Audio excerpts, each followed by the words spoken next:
Recién había grabado, pero voy a volver a hacerlo porque en realidad en la grabación anterior se me nota claramente que estoy brotado y esto tiene que ver con el estado, el otro día lo decía, de ansiedad, de nervio provocado por esta situación. Después se me va, pero bueno, voy a tratar de volver sobre el tema a ver si se nota menos. Decía que en una nota que está en la ventana de arriba hablaba de fraudes.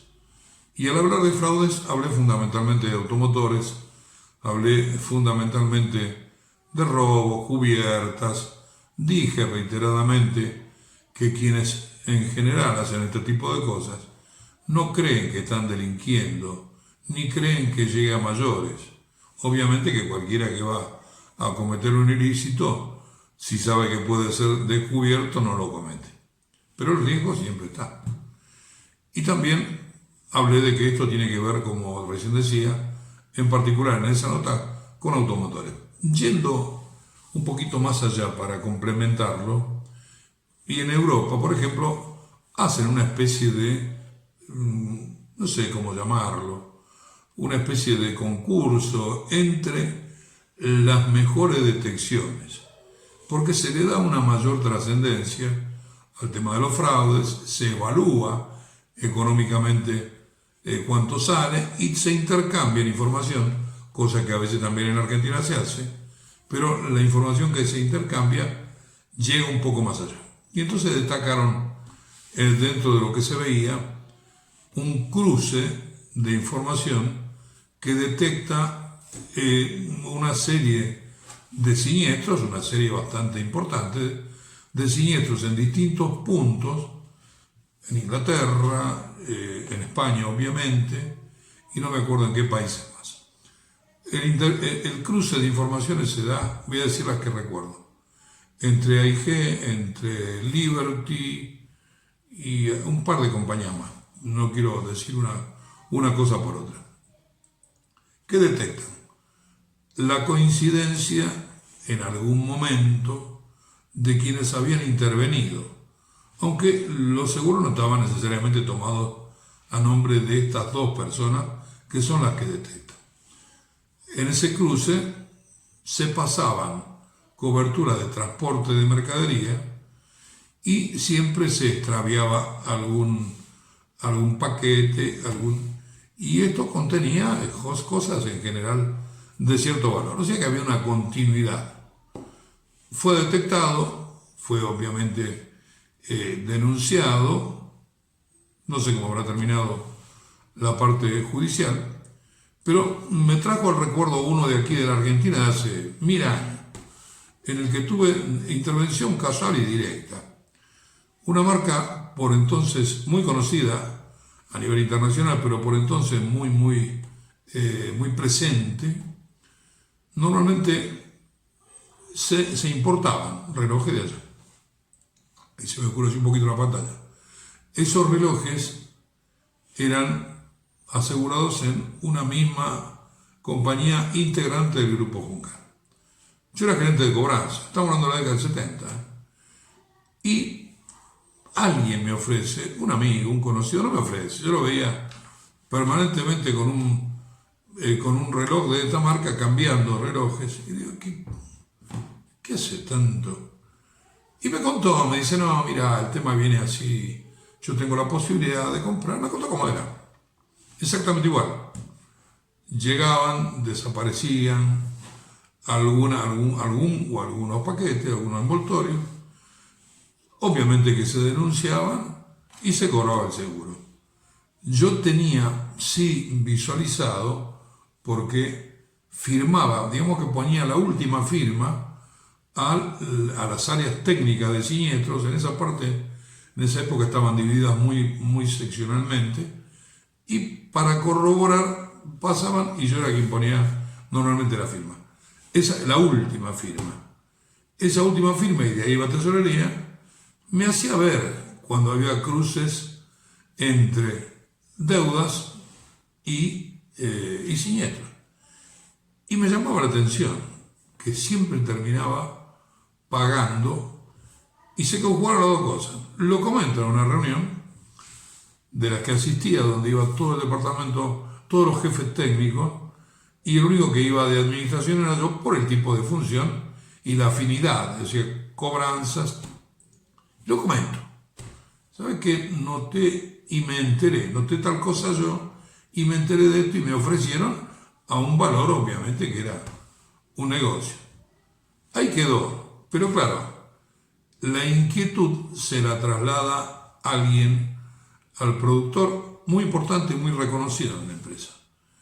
Y muy respetado también. Y el productor me viene a ver. Mire, usted me conoce hace tantos años, yo me enteré. Yo no le dije de modo alguno, ni dije que la responsabilidad era suya. Lo que pasa es que podría darse, habría que verlo.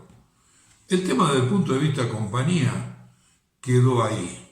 Mi relación continuó, estoy hablando de hace muchos años, era un hombre por entonces grande, y ahí quedó. No se habló más del tema, los siniestros cesaron y posteriormente la cuenta se perdió. Yo creo que el productor no tenía nada que ver. Creo que hacían ese fraude, lo denunciaban. Y bueno, esto es lo que tiene que ver con fraude. Y como con tanto, hay miles de ejemplos. Hay otro, ahí se oscureció, no hubo la pantalla. Hay otro que se menciona en esa competencia en Europa, en el que detectan que llegaban permanentemente en un seguro médico operaciones de hemorroides. Llamó la atención, siempre las pacientes, o casi siempre, eran mujeres, lo que no quiere decir que no haya cirugía plástica en los hombres, pero evidentemente son más en las mujeres, y más en aquel momento. Bueno, esto fue en el 2000, hará 3-4 años. Lo investigan y detectan que en realidad quien normalmente pedía a una clínica interviniente que se lleve adelante una operación era un cirujano plástico. El cirujano plástico triangulaba con una clínica y en realidad no era. Iba una persona y decía, mire, la nariz, esto, aquello, lo que fuere, mire, haga esto, consiga esto y lo hacemos. Era un canje de servicio por algo que obviamente la compañía no cubría. Termino con el tema fraude y voy a un tema actual. Recién escuchaba algo relacionado con Bolivia, infinidad de noticieros permanentemente vos escuchás, sobre todo en este tema, en esta época, más allá de la reiteración permanente, y no sé qué es lo que está cubriendo la luz, de la reiteración permanente del tema de la cuarentena, los muertos, los contagiados, y bueno, todo esto, las diferencias de punto de vista, la provincia, la capital, la ciudad de Buenos Aires. Escuchaba el modo en que transmiten algunos noticieros y algunos comunicadores, que suelen ser locutores. Suelen ser locutores que cumplen funciones de periodista, o pueden ser locutores y periodistas también.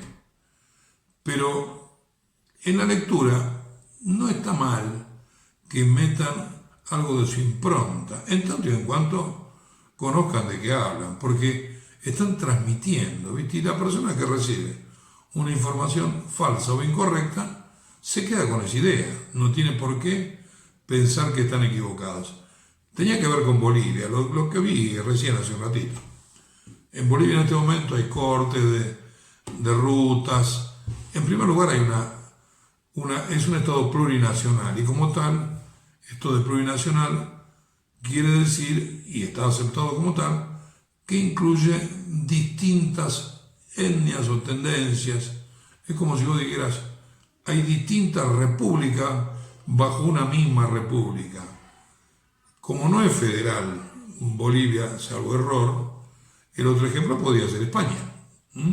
España también es un país plurinacional, pero federal. Por eso vos te encontrás con Cataluña, con Galicia, con distintos, y ahí está el ejemplo. En este caso el tema venía, el comentario, porque existe un enfrentamiento natural entre una parte de las regiones, que son 3, una parte de las regiones, te voy a citar Pando, Santa Cruz y Beni, que incluso en algún momento pensaron en la secesión, donde está la zona que normalmente se interpreta como la más rica. Y después hay dos regiones más, una de ellas que integra La Paz, a la que mucha gente confunde con la capital, cuando en realidad en la otra región, dije que eran tres, está Sucre, y Sucre es la capital de Bolivia. Pero fuera de eso, que uno no le va a pedir que te mencionen bueno, las tres regiones, ni a quiénes la integran. Por lo menos sí informate cuando estás hablando, o no lo digas, cuando estás hablando de las razones. En este caso era una comunicadora que decía la situación que se está viviendo de corte de ruta, la desaveniencia, los integrantes del MAS, ergo Evo Morales, los cortes de ruta. Ahí hay una diferencia en este momento de fechas. Quien está a cargo del Poder Ejecutivo, no reconocido por Argentina, Yáñez, una mujer, pide postergarlas hasta octubre por la situación que se está viviendo desde el punto de vista de la sanidad, y la gente que apoya a Evo, el MAS, que es mayoría legislativa, está queriendo que se realicen como estaba anunciado en septiembre. Este es el tema. Pero, claro, el redondeo o el comentario de quien relataba un poco esto con imagen, era que quien, Yáñez, se presentaría, obtuvo el 2% de los votos, con una tendencia un poco dirigida hacia Evo Morales. En realidad, Evo Morales llama a una encuesta de opinión, el término es incorrecto, pero pierde. Era si podía ir a una nueva reelección o no. Sale que no. La mayoría absoluta, me refiero, votaron todo lo que fueron a votar, opta por el no. Y ahí Evo, que teóricamente se iba a retirar a descansar, vuelve y vía judicial obtiene un mandato para intervenir. O sea que esta es una particularidad que normalmente no la toman en cuenta. Él incumple con lo que se había decidido en una asamblea de corte popular, donde todos votaban, que decidieron no más reelección de Evo Morales. Fíjate vos la diferencia. En Europa se da una situación igual. Cameron, primer ministro de Gran Bretaña, en un momento determinado dice, bueno, vamos a verificar si continuamos en la Unión Europea o nos apartamos. Llama a una consulta popular y había dicho, si sale que nos apartamos, renuncia. Gana por una diferencia mínima, después parece que se arrepienten, ¿no? Pero por una diferencia mínima ganan separarse de la Unión Europea. Por aquello de manejar el dinero, de manejar su propia moneda y un montón de cosas más. ¿Qué hizo este hombre, Cameron? Renunció, ¿viste? No es. Si hubiera sido acá, hubiera seguido. Bueno, a ver, vamos por otra vuelta, porque esto no fue, Pero esta es la realidad que a veces nos marca diferencia con lo que se denomina justa o injustamente primer mundo. Y hablando de primer mundo, de Bolivia, y también voy a tocar Argentina. La comunidad boliviana es la más importante en el mundo. En Argentina es la más importante que tienen en el mundo. Y en la Argentina la primera es la paraguaya. O sea, la mayor cantidad de residentes son de la comunidad paraguaya, después viene la boliviana y hacia abajo. Ya no más italianos y españoles y otros países, pero fundamentalmente italianos y españoles, de los que quedamos los descendientes. ¿Dónde gana Evo Morales en esa última elección, donde estaba en juego este tema, donde había dicho Si me dicen que no me presento y después se presentó, gana en el exterior Evo Morales en Latinoamérica, donde pierde en Estados Unidos y en Europa. Votaron en las tres áreas los bolivianos, en Latinoamérica, en Estados Unidos y en Europa. ¿Qué ocurrió con las elecciones argentinas? Por donde también votaron en Latinoamérica argentinos, hablo del exterior, no cuentan las de acá. Votaron argentinos, votaron en los países latinoamericanos argentinos, en Estados Unidos argentinos y en Europa argentinos. Ganó el oficialismo actual en Latinoamérica y perdió en el primer mundo y perdió en Estados Unidos. Lo cuento como un hecho anecdótico, simplemente marcando tendencias y siempre partiendo de la base de que los residentes que votaron para Bolivia eran bolivianos y los residentes que votaron por Argentina eran argentinos, aun cuando vos te encontrás que teóricamente en Europa sería un dominio del actual oficialismo. No es así. En realidad no es así, por lo menos no es lo que arrojaron las urnas. Lo corto acá porque tenía para seguir, pero me quedo con de algún modo, análisis. Fíjate cuando, yo no sugiero de ninguna manera que alguien opte por tal o cual noticiero, no sería imposible, ¿quién soy? Pero los comunicadores vienen un poco flojitos. Primero se ponen la camiseta.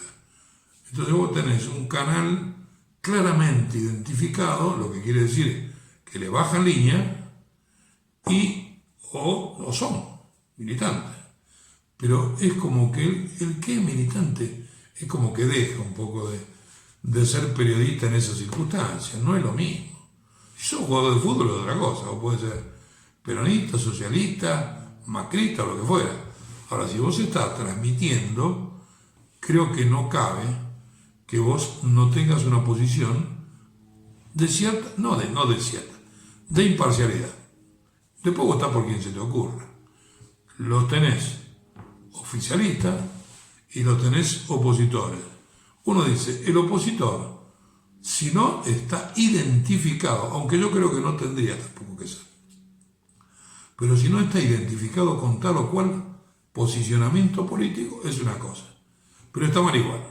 Y después tenés canales que, a rolete, porque son muchos, que están claramente alineados con el oficialismo. Y digo, para los que piensen que una revista, y con esto cierro, ahora cierro en serio, una revista llamada Mundo Peronista, editada del 50 al 55, hasta la caída de Perón.